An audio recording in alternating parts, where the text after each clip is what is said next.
Blaga!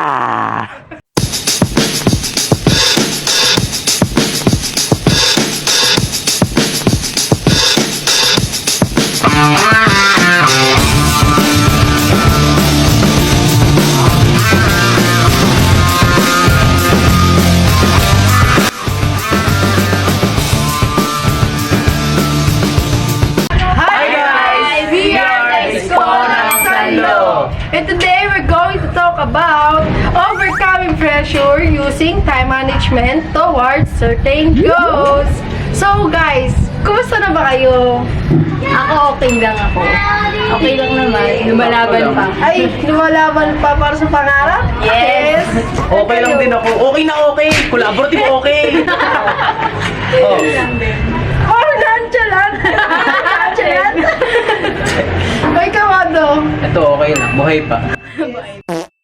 Okay guys, alam nyo, ngayong grade 12, nakaka-pressure no? Pressure ba kayo? Ako kasi pressure na ako eh. Oo, din namin ginagawa para lang Sobrang pressure talaga. Tapos sumasabay pa yung ibang mga extracurricular yung club na yan. Yes, grabe. Saka ACADS. Ang sisipag naman ng mga students na ito. Uy, pero seryoso, ang nakaka-pressure maging grade 12 kasi isipin mo, wala pang grade 12. Kakatapos na pa lang ng grade 11, kailangan na natin mag-review para sa mga entrance exam. Kasi next na ng grade 12, college na. Kaya double pressure na. Hindi nga lang double eh, triple. Fourth. Ortor. Korea. Wala ba yung grammar? Oh. Wala na naman tayo. Bloopers. kasi nagligay ng part roll. Ano next topic? Wala ako bigla. Oh, so ayun, bakit tayo nape-pressure? Kasi ako pressure din eh, kasi ako nape-pressure. Gulo ko. Ayoko na! Ako kasi ano eh, nape-pressure ako kasi parang gusto ko na-achieve ko agad yung goal na gusto ko. Like makakuha lang ako ng mababang score, na lulungkot agad ako. Kayo ba? Ganoon din ba kayo? Na lulungkot din ba kayo? Kasi meron din ba kayong certain goal na gusto niyo ma-achieve kaso parang ang hirap. Kasi nga, nahihirapan tayo mag-manage ng time. Patong-patong nga yung mga ginagawa natin. Ayun. Kayo ba? Lalo na yung mga organization na sinasalihan natin, syempre isa din yun sa kailangan natin isali sa time management. Kayo? Totoo yun kasi parang di ba idagdag mo pa yung mga ginagawa natin sa bahay. Syempre may meron din tayong mga ginagawa sa bahay. Tapos dadagdag mo pa yung mga school works. Tapos pagpasok mo ng school, kailangan mo pa mag-review. Yes. Di ba? Ang dami din talaga natin ginagawa. So parang nakaka-pressure siya. Parang paano mo maaabot yung kinabukasan mo, di ba? Lalo na sa college, kailangan mo talaga ng pera. Tapos wala naman talaga kayong pera. Kayo? Actually, as a head of organization, mahirap talaga ipagsabay-sabay yung mga activities. Hindi lang sa organization, but sa bahay din and sa school. Kasi andyan yung you have to sacrifice at least one nagawain para lang magawa mo yung isa. Kasi hindi pwede, though pwede siyang gawin, pero hindi siya feasible or accessible. Lalo na kung yung mga kailangan gawin mo is nalalapit na yung deadline or kaya yung submission. Ikaw, Adong. Ayun, nape-pressure din syempre. Syempre, as a student, normal naman yung ma-pressure tayo since marami ang ginagawa. Minsan patong-patong talaga siya, so hindi talaga may iwasan. So, ang ginagawa or ang gagawin talaga dapat is yung proper manage ng time. Para syempre, nape-pressure ka, pero maliles yung pressure mo. That's all. Speaking of proper time, paano nyo ba ina-handle yung mga pressure nyo? Like, syempre, lahat tayo, kahit anong gawin natin, talagang nagkakapatong-patong yan. Syempre, to the point na minsan nagkakahalo-halo na hindi na natin alam ano uunahin. So, kayo, paano nyo ba i-handle yung pressure nyo para ma-achieve yung pinaka-goals nyo? Para matapos yun. So, paano nyo siya ina-handle, guys? Ikaw, paano? Ako? Okay. Sorry. Actually, hindi ko alam kung paano ko i-start. Pero, hindi kasi ako totally into fully time management, but per time management. So, ang pinagkaiba kasi nila, kapag full time management ka, you're setting your goals, yung mga gawain mo, but or as well using yung planner. Yung planner kasi, that will serve as yung guide mo para gawin mo yung mga bagay. Hindi lahatan or patong-patong, but little by little. But as of Little by little. little by little. But as of now kasi, per time management pa lang ako since nasanay kasi ako noon na gawin ko yung mga bagay ng patong-patong or kaya malapit na sa deadline. Kasi actually, nakakaramdam ako ng pagod.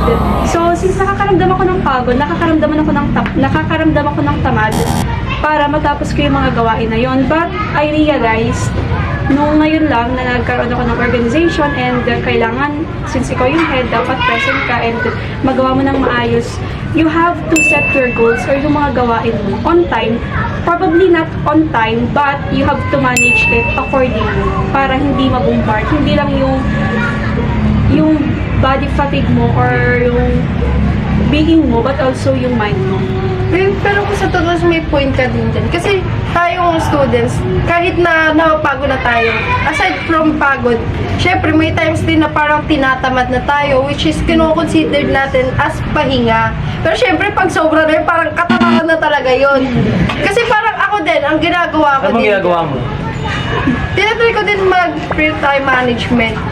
Parang pagka-uwi ng bahay, uunahin ko muna yung chores para kahit na masimulan ko na yung schoolworks, at least hindi na nila ako uutusan para mas focus na ako sa isang Oo, bagay. gawain, no? Kasi kapag pag pinagsabay-sabay mo, parang mas lalo ka lang maguguluhan eh.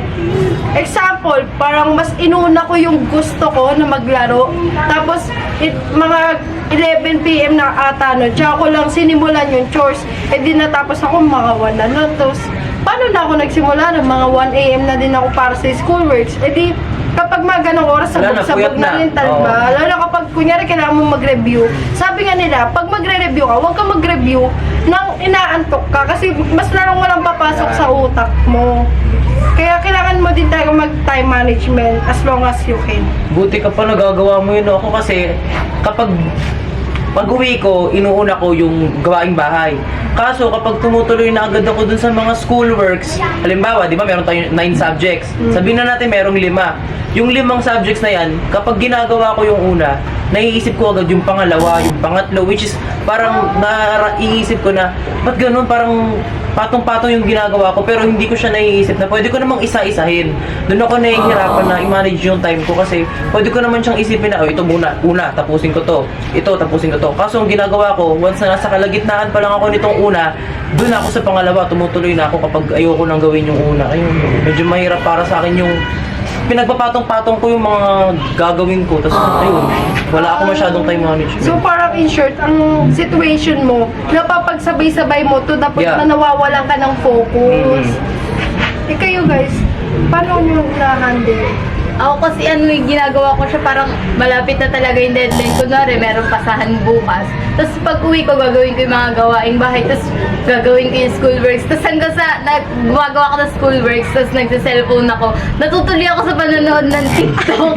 Hindi na ako natutuloy dun sa ginagawa kong schoolworks. Parang sabi ko, maya-maya marami pa namang oras, maaga pa naman. Tapos hanggang sa inabot na ako ng alas 12, tapos kinakram ko na siya. Tapos sasabihin ko, hala, meron pa. So ang gagawin ko, matutulog ako, gigising ako ng umaga, tapos as in maagang-maaga, tapos papasok ako, punta akong bakdo, tapos doon ako magkakrap o kaya sa break time, ganun. So parang kinakaram ko talaga siya lagi.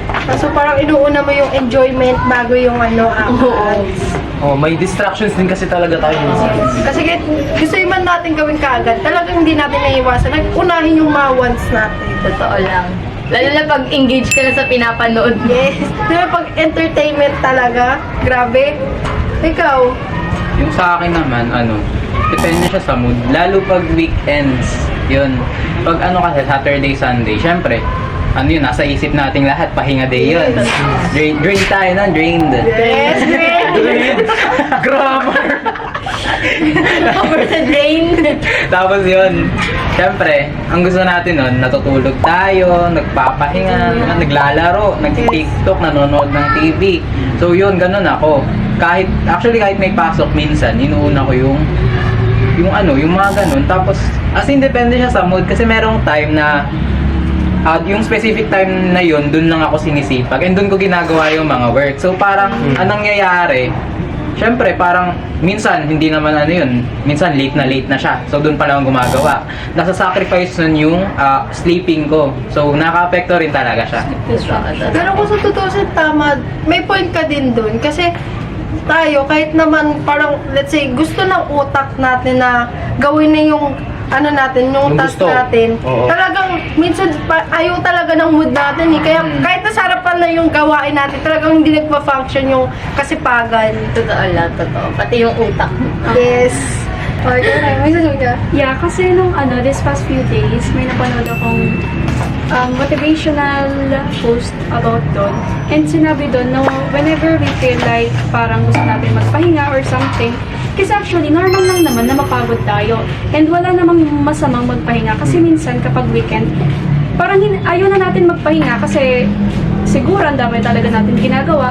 But kapag kasi hindi tayo nagpahinga, andun din yung factor na hindi nagpa-function ng maayos yung brain natin as well as yung mental well-being natin. So hindi lang naaapektuhan yung mood natin but also yung actions na ginagawa natin. Pero kung na-realize ko, may point din na. Kasi talagang kahit anong na-encounter natin, nakadepende pa rin talaga yun sa sarili natin. Kayo guys, based sa mga pag-uusapan natin, may nare-realize din ba kayo na mga mali natin na parang dapat natin itama?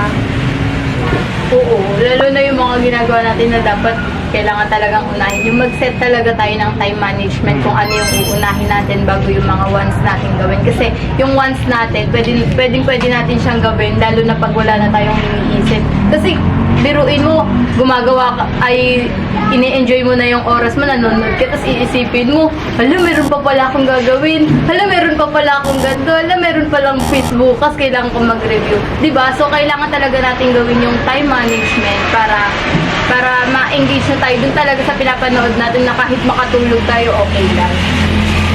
Kayo? Ayun, naiwasan sana yung procrastinating kasi ganun din ako minsan. Once na malayo pa, katulad nung kay Jersey kanina, once na kung kailan malapit na yung deadline, saka ko lang din ginagawa minsan. Minsan nga sa room, nagkakram ako. Yes. Hindi lang napapansin, pero Dati nagkakram. naman tayo. Oo, nagkakram. Lahat naman tayo ganun. May mga ganun pagkakataon na nagkakram talaga. Pero, ayun nga, na-realize ko na kailangan nga talaga ng time management. Kasi yun lang talaga yung tanging way para hindi tayo mabombard sa isang gawain. Like, mag-set... Wala, broken grammar. Language. Mag-set A up. Mag-set talaga... Rights. Mag-set talaga tayo ng goals. Or gumawa tayo ng planner, daily planner, weekly planner, monthly planner, collaborative planner, kahit anong planner yan. Basta magawa natin yung kailangan natin gawin sa araw na yun. Para hindi tayo mag-cram, hindi tayo pag nandun na tayo sa classroom, hindi na tayo mag-iisip ng kung ano-ano. Hala, di ko nagawa to, nakalimutan ko. So, kailangan time management, tsaka yung mga paglilista ng kung ano mga dapat natin gawin. Yun yung na-realize ko.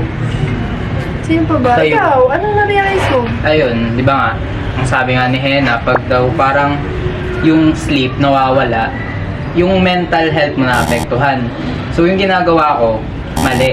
Kaya na-realize ko na dapat nga, hindi dapat unahin yung mga bagay na parang hindi naman makakatulong sa paggawa.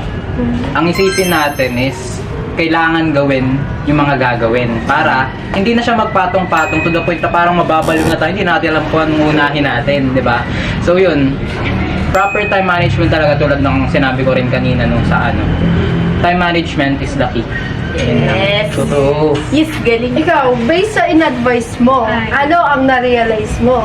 Ang na-realize ko kasi doon, actually marami siya, pero di ba kasi we are doing this because we are trying or we are after achieving a certain goal. And kasi tayo, may factor kasi na ang tao, nagiging pressure siya, hindi lang din sa dami ng ginagawa niya, but sa goal na gusto niyang i-achieve. So, syempre, since meron kang attitude or characteristic na ganun, well, lahat naman tayo, andun yung factor na sobra-sobra tayong nagiging pressured. Hindi kasi tayo totally nakadepende lang sa kung ano yung possible na mangyari, but sa kung ano yung na-feel natin or nararanasan natin. Kasi may mga tao talaga na kaya sila nape-pressure, hindi lang din dahil mismo sa ginagawa nila or sa dami ng ginagawa, kundi dahil sa gustong i-achieve na goal. Kasi yung goal na yon, perhaps nagre-resonate siya para magkaroon ng daming gawain, ng ganyan. But as long as you're passionate kasi, kahit gaano pa kahirap i-achieve yung Gaano goal, kadami. oo, ma-achieve mo yan. You just have to use or to function yung time management properly. And also kasi, wait, matinan ko nakalimutan. Ito. Meron kasi di ba tayong parang nakikita sa Facebook na sinasabi na malayo na, pero malayo pa. So kasi tayo, nagpo-focus tayo sa kung gaano ba kadami na yung nagawa natin, kaya tayo na-stuck sa pagiging hindi tamad ang tawag doon but sa parang taong walang progress dahil sa ginagawa natin or dahil sa focus nga natin na malapit na kasi ako dun sa goal natin or sa goal ko na yun. Kaya since nagawa ko na to, magpapahinga muna ako. Hanggang sa natuloy na yung pagpapahinga mo, wala nang Nalimutan progress. na yung iba. Yeah, wala nang progress na nangyari. So always focus, hindi dun sa certain goal or hindi kasi sukatan kung ano yung nagawa mo na but always look dun sa bright side na kahit anong obstacles yung na-experience mo throughout or during achieving yung certain goal, there will always be a rainbow after the rain.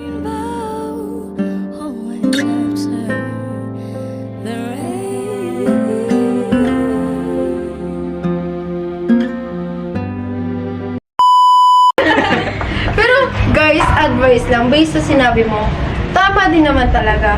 Pero, alam niyo yung tinatawag nila na 25 tsaka 5? Ano yun? Hindi ko kasi tanda yung pinakatawag. Basta yung 25 minutes review or study, tapos 5 minutes, 5 minutes rest time. Pomodoro. Ayun. Pomodoro. Tapos tsaka ka mag-review ulit, kasi ganyan. Kasi Pomodoro. syempre, meron din mga klase ng tao kapag talagang tumatagal ka sa ganitong ginagawa, patagal na patagal, kahit na ginagawa mo siya, hindi siya pumapasok sa utak. Ganun ako minsan kasi sobrang pagod, hindi ko na napapasok sa utak ko. Speaking of, yung sa may situation mo naman, ang advice ko sa iyo, i-organize mo yung gawain mo simula sa pinakamadali sa pinakamahirap para at least na matagalan ka sa pinakamahirap, at least na una mo na gawin yung madadali lang gawin. Para hindi siya time consuming. Yeah. Tapos yung sa'yo naman, ano yung sa'yo? Yung sa may depende sa mood. Ay, hindi! Sa deadline. Yes, sa Yung deadline. Kinakarami. Ang advice ko naman sa'yo, gawin mo kagad. Kasi syempre yung ganyan, kapag kahit na nag-e-enjoy tayo sa isang bagay, naiisip natin na meron tayong problema. Kasi mas masaya na lang gawin yung isang bagay na tapos na natin gawin. Mas lalo natin na-enjoy. Hindi natin iisipin na hala, anong motivational oras speaker. na ba? Hindi natin iisipin na hala, anong oras na ba? Baka mamaya masobra na ako sa enjoy. Mamaya hindi ko na magawa yung kailangan. Tapos yung sa'yo, depende sa mood. Yeah, pwede din naman. Pero, ano siya parang mas maganda kung kahit na wala sa focus yung mood natin, itry pa rin natin ng itry hanggang sa makuha ng mood natin yung kasipagan natin. Yes! Is galing talaga. Kayo, Sobrang ano motivational. bang advice nyo para sa ating lahat? The proper use of time management. Kasi yun nga, dahil nga yun yung topic natin, yun yung pinaka-bottom line talaga ng topic natin. Kasi as students, hindi lang naman schoolworks yung ginagawa natin. Meron ding mga household chores, tapos meron pa minsan mga problema pang bit-bit sa bahay. Tapos syempre, isa rin yung factor kaya nahihirapan din tayo. So, ayun talaga, proper time management and syempre, samahan ng dasal. Yes! Amen! Amen! Sariling sikap. Kaya na, meron pa advice. Ang ano lang naman kasi talaga is time management. So, ang ano dito, yung advice na dapat makuha ng mga listeners natin. Grabe! Totoong podcast to miss siya! Hindi, yun nga. Totoo, ang dapat na makuha ng ano natin, na takeaway ng mga listeners Yes, natin takeaway! is yung proper utilization ng time management. Yun. So that's all for now, everyone. And we truly appreciate your time to listen. We hope that you learn something and apply it on your daily lives. So, once again, guys, we are the Isko ng Sando! Thank you! Bye! There's a rainbow always after the rain.